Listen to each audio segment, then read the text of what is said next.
안녕하십니까? 오늘 함께 나누실 말씀은 욥기 42장 10절입니다. 욥이 그의 친구들을 위하여 기도할 때 여호와께서 욥의 공경을 돌이키시고 여호와께서 욥에게 이전 모든 소유보다 갑절이나 주신지라. 이번 주간은 고난주간입니다. 고난주간을 시작하는 오늘을 종려주일이라 합니다. 예수님은 2000년 전에 나귀를 타시고 예루살렘으로 입성하셨습니다. 많은 무리들이 예수님을 보고 종려나무 가지를 흔들며 환호했다 해서 종려주일이라 부릅니다. 예루살렘에 들어가신 예수님은 성전을 정결하게 하시고 제자들과 최후 만찬을 가지셨습니다. 그리고 성금요일에 골고다에서 십자가에 달리셨습니다. 예수님이 걸어가신 고난의 길을 묵상하는 고난주간을 맞으며 예수님의 십자가 고난이 오늘 우리에게 주는 의미가 무엇인가라는 질문을 드립니다. 첫째, 예수님은 그를 따르던 사람들로부터 배반당하셨습니다.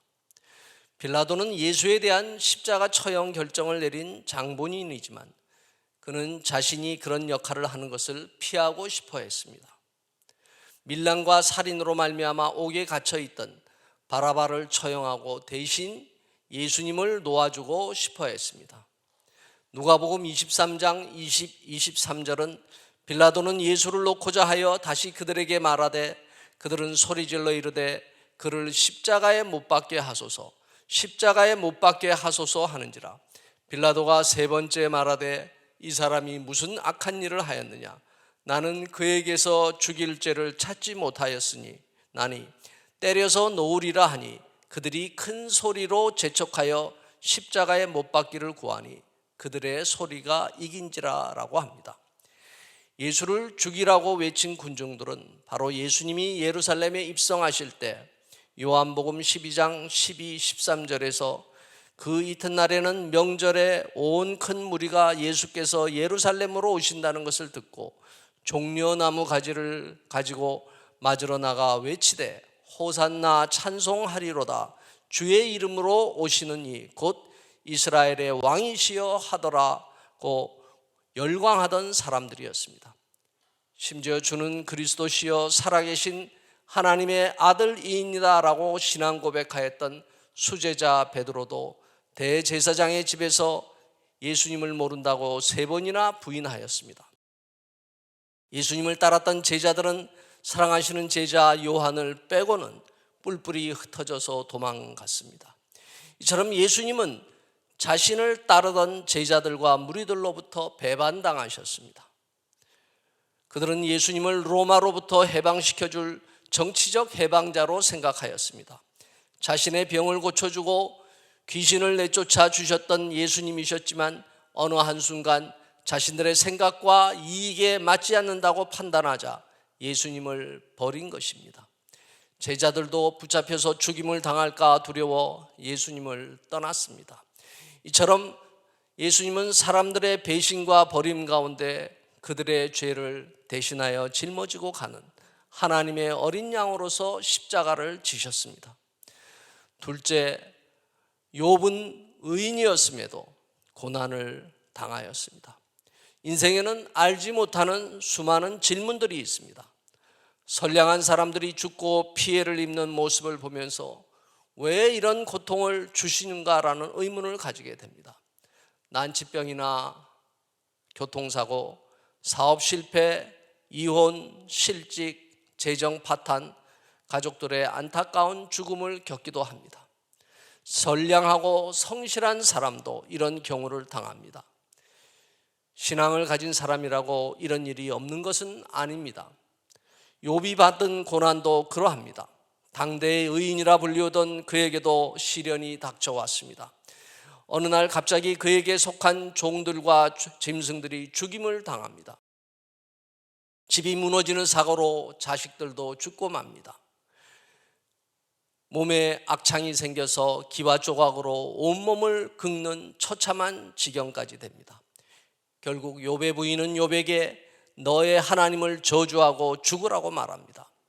자신을 위로하려고 찾아온 친구들도 그에게 비난과 정죄를 합니다. 욥의 친구들은 신명기적인 교훈을 가지고 말합니다. 하나님 앞에서 올바로 선 사람이라면 이런 비극을 당할 리 없다는 것입니다. 이 모든 일은 너의 잘못 때문에 빚어진 일이라고 말합니다. 고난은 이를 당한 사람의 잘못 때문에 빚어지는 것일 수도 있습니다. 콩 심은 데 콩 나고 팥 심은 데 팥 난다는 속담처럼 자기가 자초한 것일 수 있습니다. 음식 습관이나 건강관리를 잘못했기 때문에 술이나 담배, 스트레스로 몸을 힘들게 했으니 당연히 병이 오는 것입니다. 대인관계에서도 이기적으로 행동하니 가정이나 직장에서 관계가 악화되고 맙니다. 열심히 노력하지 않고 최선을 다하지 않았으니 실직당하기도 합니다. 재정적인 실패도 잘못된 선택이나 판단에 따른 대가일 수 있습니다. 그러나 이런 것들이 자기의 잘못 때문에 빚어진 어려움이라는 논리는 맞을 수도 있지만 틀릴 수도 있습니다. 우리는 남을 판단할 때 조심해야 합니다. 오히려 고통받는 사람의 마음을 후벼 파서 더 큰 고통을 주게 될 수도 있습니다. 시련에는 납득할 만한 이유가 있는 것도 있지만 그렇지 않은 경우도 많습니다. 자신이 악해서도 아니고 본인의 잘못된 선택이나 행동 때문이 아닌 경우도 많습니다. 나아가 그리스도인이기 때문에 받는 고난도 있습니다. 빌립보서 1장 29절은 그리스도를 위하여 너희에게 은혜를 주신 것은 다만 그를 믿을 뿐 아니라 또한 그를 위하여 고난도 받게 하려 하심이라고 말씀합니다. 그래서 바울은 자원하는 마음으로 환난과 곤고, 핍박과 적신, 위험과 칼을 겪어 나갔습니다. 악한 세상에서 빛과 소금으로 살아가려 하기 때문에 어쩔 수 없이 받는 핍박과 어려움도 있습니다. 악인들과 어울리지 않거나 악한 길을 거부하기 때문에 따돌림 당하기도 합니다. 베드로전서 3장 17절은 선을 행함으로 고난받는 것이 하나님의 뜻일진데 악을 행함으로 고난받는 것보다 나으니라고 합니다. 이슬람권에서 기독교 신앙을 가진다는 것은 자체가 고난의 시작입니다. 가족에게 쫓겨나는 일이 다반사입니다. 또한 고난에는 하나님이 직접 주시는 시험 때문에 오는 것도 있습니다. 욥의 경우 사단이 욥을 시험하겠다고 하였을 때 그 생명만은 손대지 말고 다른 것은 앗아가라는 것을 허락하신 하나님입니다. 그래서 야고보서 1장 2절에서 4절은 내 형제들아 너희가 여러 가지 시험을 당하거든 온전히 기쁘게 여기라. 이는 너희 믿음의 시련이 인내를 만들어내는 줄 너희가 알미라. 인내를 온전히 이루라. 이는 너희로 온전하고 구비하여 조금도 부족함이 없게 하려 함이라고 말씀합니다. 성서에는 하나님을 만난 사람들, 하나님 손에 붙잡힌 사람들의 대부분이 고난과 시련의 삶을 사는 것을 봅니다. 그래서 고난은 하나님의 군사로 쓰여지는데 거쳐야 할 필수 과정이기도 합니다. 이는 세상에서 살면서 묻은 때를 지우는 과정이기도 합니다. 독수리는 새끼를 훈련시킬 때 혹독한 고통을 거치게 합니다. 하나님은 독수리같이 그 자녀들을 훈련시키십니다. 그래서 히브리서 12장 6절은 주께서 그 사랑하시는 자를 징계하시고 그가 받아들이시는 아들마다 채찍질 하심이라고 말씀하십니다. 고난에는 유익이 있습니다. 다윗도 시편 119장 71절에서 고난당하는 것이 내게 유익이라 이로 말미암아 내가 주의 율례들을 배우게 되었나이다 라고 말합니다. 욥은 욥기 23장 10절에서 그러나 내가 가는 길을 그가 아시나니 그가 나를 단련하신 후에는 내가 순금같이 되어 나오리라고 고백합니다. 본문을 보면 야곱이 친구들을 위하여 빌 때 여호와께서 욥의 공경을 돌이키셨다고 나옵니다. 욥이 결국 하나님의 시험을 통과한 마지막 관문은 그를 정죄하고 질책한 친구들을 용서하고 그들을 위해 중보기도 하는 것이었습니다. 자기를 비판하는 자들을 위해 기도하는 수준까지 나아갈 때 하나님은 욥의 고난을 끝내시고 이전보다 더 풍성한 복을 허락하셨습니다. 셋째, 십자가의 고난이 있어야 부활의 영광이 있습니다.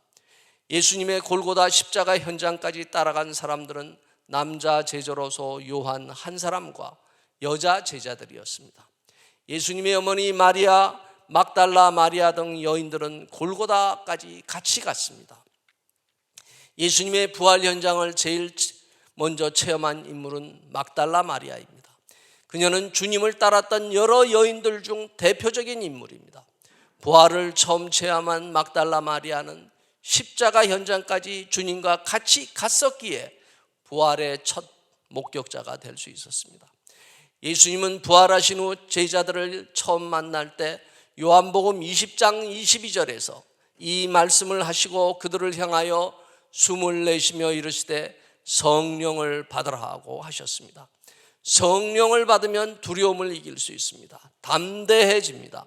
성령 충만할 때 너희가 나의 증인이 될 수 있다고 말씀하십니다. 사도행전 1장 8절은 오직 성령이 너희에게 임하시면 너희가 권능을 받고 예루살렘과 온 유대와 사마리아와 땅끝까지 이르러 내 증인이 되리라 하시니라고 말씀합니다. 부활의 영광을 얻기 위해서는 십자가를 지는 고난도 통과해야 합니다. 부활의 영광은 십자가를 지는 고난을 통과해야 얻어집니다. 예수님은 마태복음 16장 24절에서 이에 예수께서 제자들에게 이르시되 누구든지 나를 따라오려거든 자기를 부인하고 자기 십자가를 지고 나를 따를 것이니라고 하셨습니다. 사람마다 자기가 져야 할 십자가의 몫이 있습니다. 그 십자가가 자신의 죄와 욕심 때문에 생겨진 십자가가 아니고 가족과 이웃, 나라와 민족을 위한 십자가가 되어야 합니다. 우리가 기쁨으로 그 십자가를 질 때 우리도 부활의 영광을 누리게 될 것입니다. 탈북민들은 그간 고난의 삶을 살아왔습니다. 북한과 중국, 한국에서의 삶을 거치면서 배고픔과 수모, 고통을 겪어야 했습니다. 한반도가 놓여진 지정학적 위치가 대륙과 해양을 연결하는 중간 자리였기에 우리 민족은 5,000년 역사에 걸쳐 천여 차례에 이르는 외침과 내전을 겪어야만 했습니다. 그러한 전쟁을 치르는 동안 우리 선대들은 눈물과 한의 세월을 보내야 했습니다. 그야말로 고난의 삶이었습니다. 6.25를 거치고 보릿고개의 가난을 지날 때 우리 부모님들은 고난의 삶을 인내하며 지내왔습니다. 그런데 이제 대한민국은 비록 분단의 고통을 안고 있지만 세계 10위권의 경제대국을 이루었고 산업화와 민주화의 결실을 이루었습니다. 북한도 말할 수 없이 전쟁의 피해를 겪었습니다. 그래서 그 증오로 고슴도치와 같은 행태를 계속 보이고 있습니다. 그러나 북한도 지금 시장경제와 개혁개방의 초기에 접어들고 있습니다. 이제 비핵화와 제재 완화로서 북미 협상의 물꼬가 트이면 북한도 산업화, 민주화의 길을 걷게 되리라고 믿습니다. 고난은 그냥 고통을 주기 위함이 아닙니다. 고난을 통해 하나님을 찾게 하고 하나님의 뜻을 알게 하시며 가던 길을 돌이켜 하나님의 길로 나아가게 하기 위함입니다. 그럴 때 하나님은 돌아온 이들에게 복을 주십니다. 하나님은 욥과 같이 우리가 타인을 위해 기도하는 중보자가 되기를 원하십니다. 그럴 때 우리를 눌러왔던 고난의 짐들이 풀어질 것입니다. 기도하겠습니다. 하나님, 고난주간을 지나면서 예수님이 가셨던 십자가의 길을 묵상합니다. 따르던 사람들에게 배신당하고 버림당하면서까지 그들의 죄의 짐을 지시고 가셨던 길이었습니다. 주님께서는 저희들의 죄도 지고 가셨습니다. 욥이 당하였던 고난처럼 저희도 의인으로서 겪는 고난을 통하여 정금같이 빚어지기를 원합니다. 신앙인으로서 어쩔 수 없이 맞아야 하는 시련이라면 자원하는 마음으로 기쁘게 감당할 수 있게 하여 주옵소서. 불평하고 원망하지 않게 하옵소서. 그리고 악인들을 위하여 중보기도 하는 자리까지 나아가게 하여 주옵소서. 예수님 이름으로 기도하옵나이다. 아멘.